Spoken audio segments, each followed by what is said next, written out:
Hello everybody, in this lecture we will be solving 1996 IMO problem number 3. Here is a view of this problem. The set S denoting non-negative integers, and we would like to find all functions f from the set S onto the set S into the set S such that this following functional form is satisfied. Let's try a few values first. If I plug in m equals n equals 0, we would get f of 0 plus f of 0 equals f of 0 plus f of 0, and these two expressions would cancel, giving us f of 0 is equal to 0. Next, let's let v, which is a subset of n sub 0, the non-negative integers, be the set, let v be the, let's say, the image of f, meaning the range of values taken by the function f, the values that would be hit inside non-negative integers. Now let's plug in like we did previously. Let's plug in this time m is equal to 0 and n, such that f of n, let's make it equal to v, where v is a subset of v, is an element in v, I should say, which is a subset of non-negative integers. When we plug in these values, we would get f of 0 plus, I should say, f of n equals f of 0 plus f of n. But now let's agree that we call this as v. F of 0 is just 0, f of 0 again is 0, so therefore, and this one is also equal to v. What this implies is that f of v is equal to v. So we have found a fixed point. We just realized that all the values hit by the function f, or all the values in all the elements in the image of f, are essentially fixed points of our function. So therefore, the functional equation reduces to the following form. It would reduce to, therefore, f of m plus, so f of n we decided to call it as v, so f of m plus v is simply equal to f of m, but notice that f of m is in the image of f, so therefore it would be a fixed point as well, so therefore it will come out as f of m plus f of n we agreed is just v. So for m in non-negative integers and v in v, so where v represents the subset in the codomain, the range of values taken by the function f. Now obviously a few things. First, the function f identical to 0 works, right? So for the rest of the discussion we can just rule that out. So f equals 0 is a solution for sure. So let's assume that if f is not identically equal to 0, and knowing that the fixed the values in the image of our function are fixed points, let's assume that let d be the least positive integer. Let d be the least. We are invoking again an extremal principle type of argument. The least positive integer in v. So d is in the image of v. Maybe I should probably write it like this. V, which is a subset of n0, so that's clearer. So I don't have to say in v here again. So it's a positive integer here. So we have this d. Then, so this would imply then, obviously, because d is in the image of f, of course it's a fixed point as well. So f of d is equal to d, and it's really an easy exercise to realize that KD, so if that's the case, then this would imply that KD is also in V, right? So KD is also in V for K positive non-negative integers, right? And you can easily establish it, for instance, by replacing M with V, with D, I should say, right? So for instance, let M equals D and V equals D as well. When you plug this in, you would get f of 2D is equal to f of D plus D, right? But then f of D being in the range, in the image of f, so that would come out as D, so D plus D is 2D. And in a recursive way, you can easily calculate f of 3D to be also equal to 2D plus D, which is just f of 2D plus D, but then 2D is also a fixed point, from the previous argument, so this would be 2D plus D, which is 3D, and so on. So inductively, you can prove that f of KD is equal to KD, right? So f of KD, as a result, comes out as KD. So that's reasonable. So KD is in V. Now next, I claim that the set V, so let me write that down. The set V of non-negative integers consists entirely of elements in the form KD for K non-negative integers, right? So what that means is that it spans, the multiples of D spans the whole set V. So to prove this claim, notice that I have a further claim. I claim that if U and V are in the image and U is greater than V, then this should imply that U minus V is greater than or equal to D. So therefore, any two, for instance, consecutive entries, the difference between those cannot be less than D. So that would immediately prove the claim. So why is this true? Well, because if we plug in our functional equation, M is equal to U minus V, in the very last one that we defined in this one, for instance, if we plug in M as U minus V, then we would get f of U minus V plus V is equal to f of U minus V plus V being a fixed point. So, but this is, first of all, the left-hand side comes out as, so this is equivalent to saying that the left-hand side is just f of U. But notice that f of U here, the v's cancel out.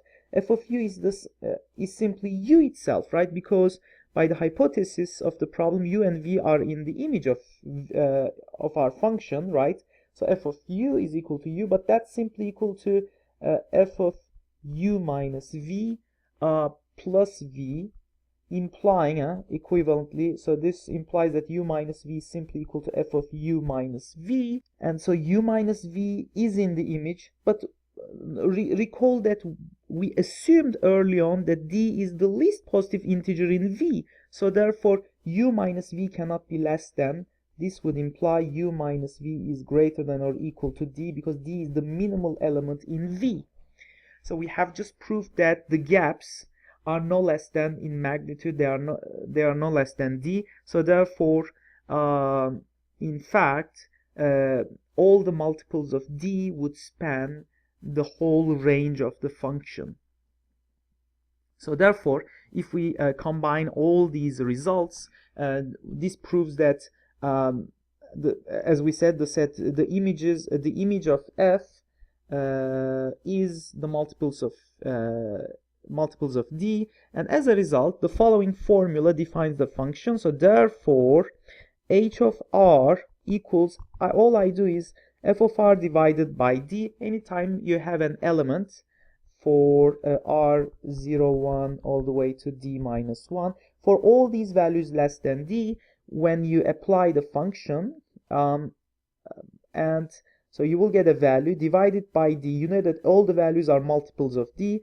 you divide it by d, you will get an integer, and there it is. So we define the function f, so defines, so this formula, let's say this formula defines the function h from 0, 1 up to d minus 1 to the set of non-negative integers with h of 0 obviously equal to 0 because f of 0 is 0.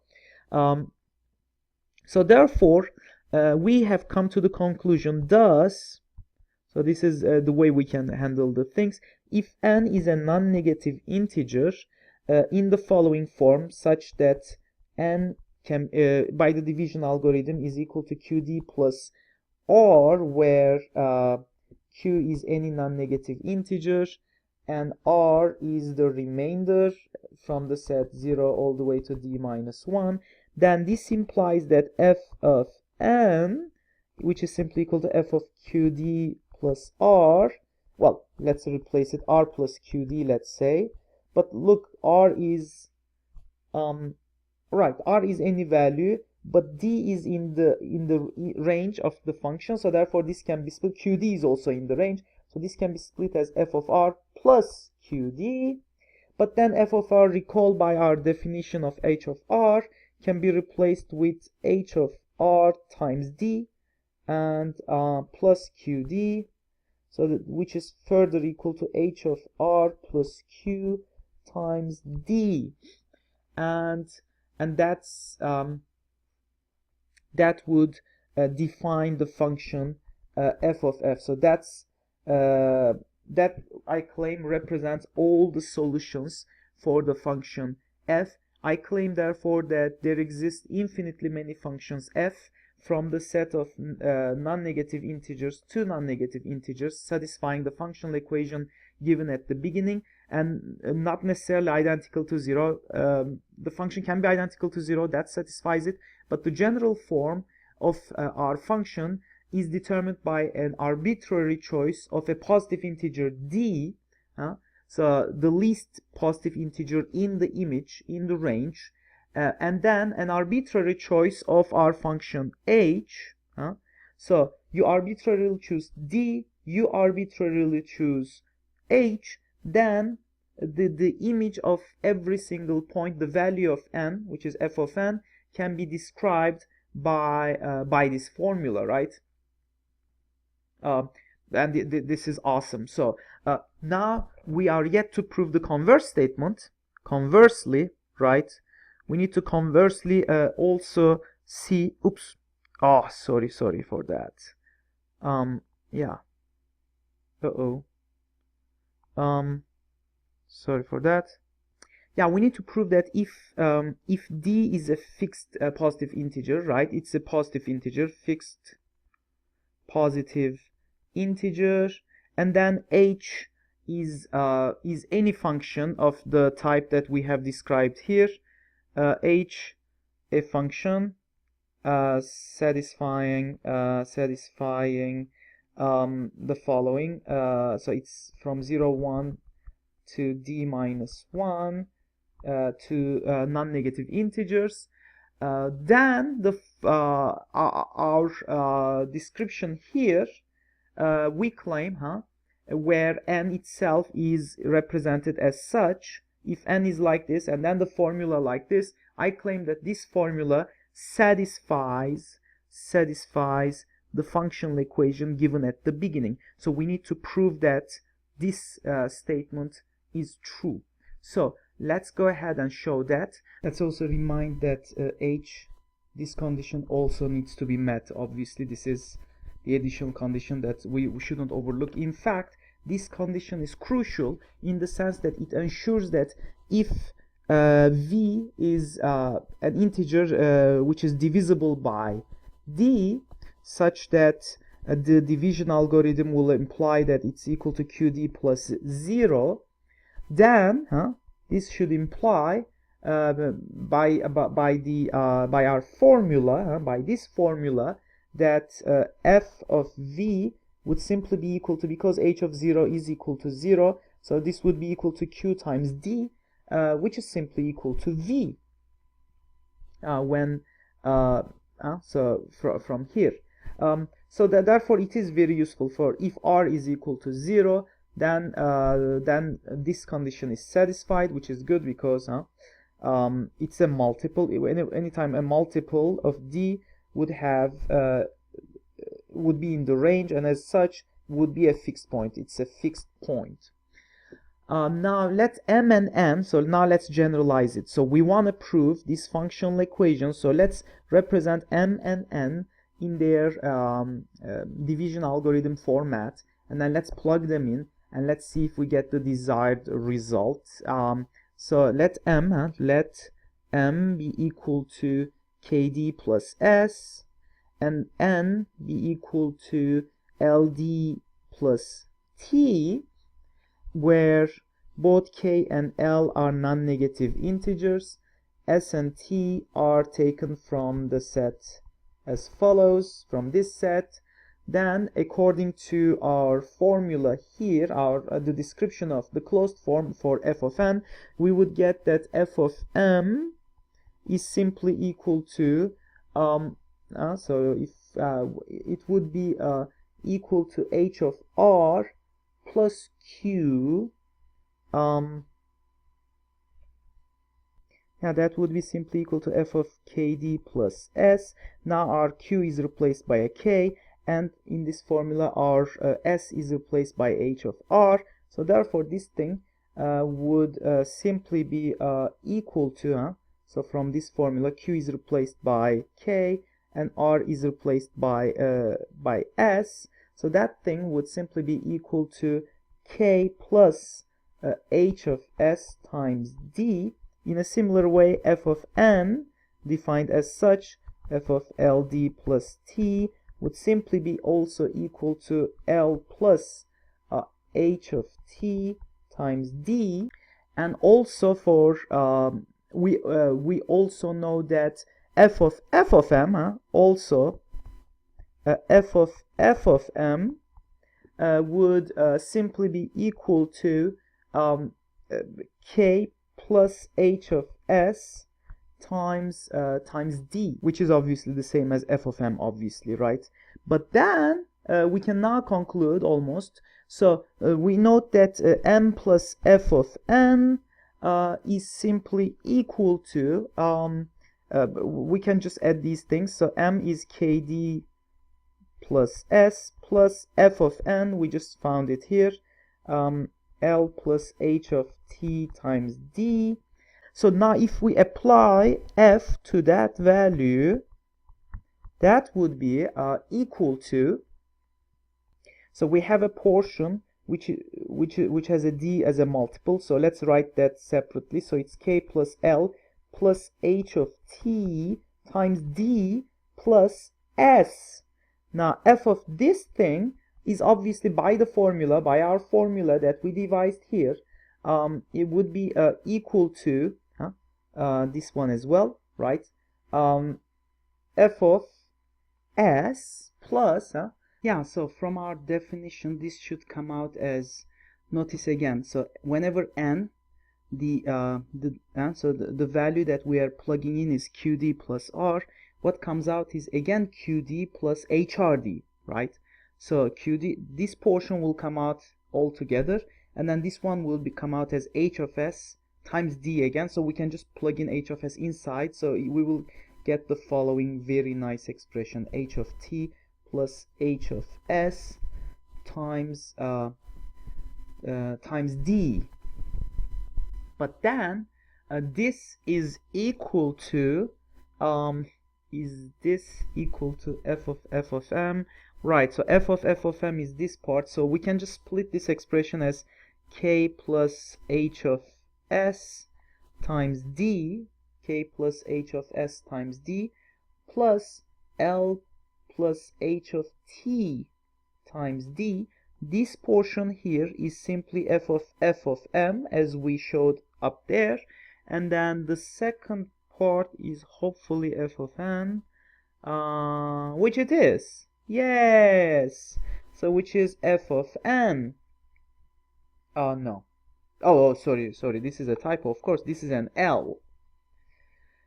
Whew. So therefore, this shows that our formula indeed creates the functional equation that was given early on at the beginning of the problem, and that solves this very nice functional equation problem.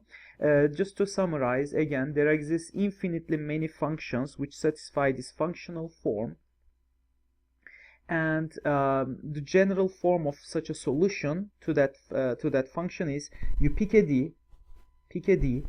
yourself a function h which satisfy the conditions that we described below, and such that obviously h of 0 has to be equal to 0, and so on.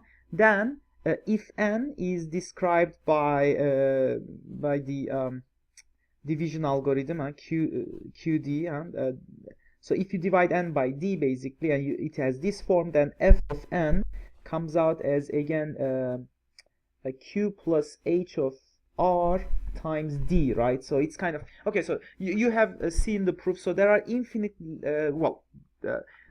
there is virtually infinitely many functions which would satisfy these conditions, and so that's the whole solution set to this problem, and including the zero function, of course. F of m, let's call it, is equal to 0 for all m. That's also satisfy this function as well. So hope you enjoyed this video, and looking forward to see you guys in our next lecture.